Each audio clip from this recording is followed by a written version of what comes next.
My name is Fiona Pelham. I am CEO of Positive Impact Events. We are a not-for-profit that exists to create a sustainable event sector through providing inspiration and support. We have a global community of over 2,000 ambassadors from over 60 countries around the world.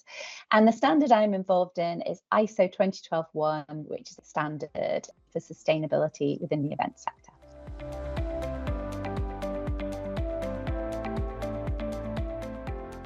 ISO 20121 is a really inspiring standard. It's relevant for anyone within the global event sector. So that means anyone working on business, sport, cultural events, anyone working in the area of human engagement.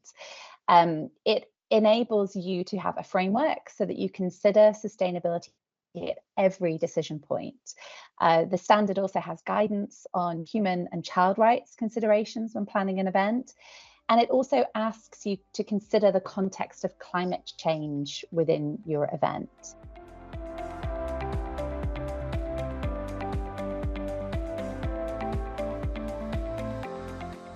I think the first thing to say is when I got involved with British standards, I had no standard background.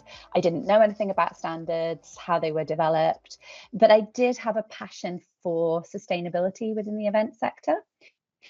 So I had always been a Girl Scout leader, so I knew the importance of events leaving a legacy and bringing people together. I was working on a project for IEMA way back in about 2007 when they suggested that I get involved in a British standard. Again, I knew absolutely nothing, but I got the train down to London and I entered the BSI meeting room. I'm always considering how the event can leave a positive impact on local communities, on resource use. I think I can imagine how this could happen.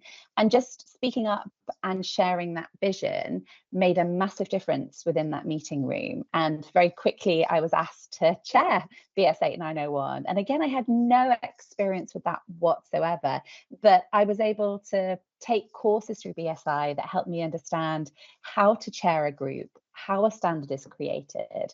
And BSI provided a lot of hand-holding with that so that I could really focus on my expertise, which was sustainability within the event sector.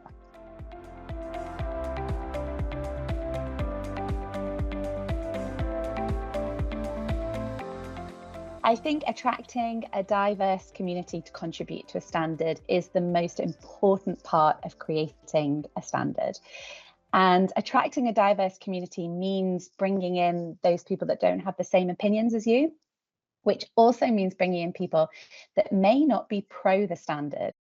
We really focused on providing resources so that people could understand that ISO 20121 was for them, because there are many misconceptions that standards are just for big companies and that you have to have third-party certification for a standard. And you don't. You can implement ISO 20121 and show your own evidence. So I'm particularly proud of a piece of capacity building that Positive Impact has done with BSI, which means that SMEs around the world will be able to learn about the standard and then also take a step-by-step approach to implementing it. And I think that should make a really big difference.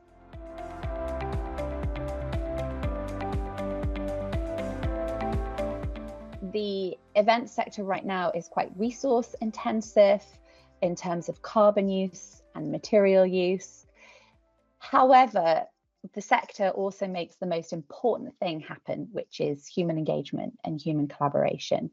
So ISO 20121 asks all users to first of all consider climate change. So how will climate change impact on your event? And this is both how will your actions create more emissions, but also how could your event be impacted by climate change, for example, bad weather. The standard also includes a guidance on considering human and child rights when planning an event. And this is a real game changer for the future of the event sector. This was co-written between Positive Impact and UNICEF UK. And it's going to help the event sector consider all stakeholders in the planning of an event. And ISO 20121 helps to create a new narrative around what's the impact that happens when people come together? What's the mental health impact? What's the legacy that is left in the future? So it really is changing the event sector from where it is now to something that will be very future fit and enable a sustainable world.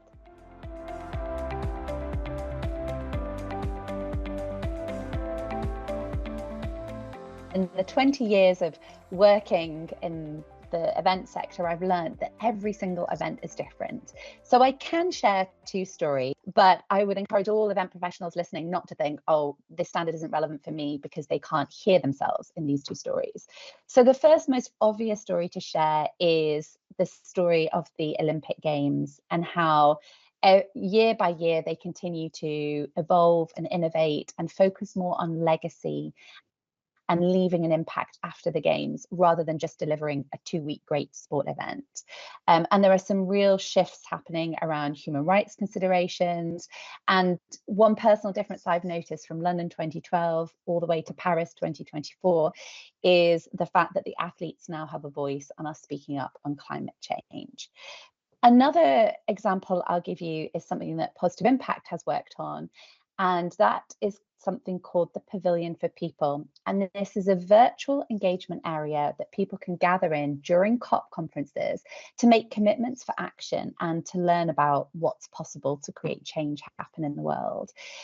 We've done this with a number of partners, including Race to Zero and ISO, and it's showing how everyone's voice can be heard in the major events.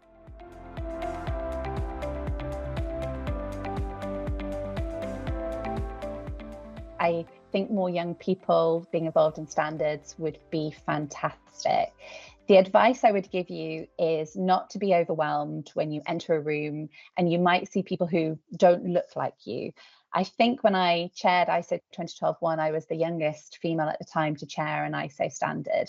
And I was regularly in rooms with people that didn't look like me and regularly using my voice and being comfortable, feeling uncomfortable with that. I would say that young people have grown up with a consideration of the future that's different from many of us who are currently in the workplace, and that voice has to be heard. And standard making is a great way to have an impact because it goes directly to policymakers and a global approach can be taken. So my main advice would be use your voice and don't be scared or intimidated.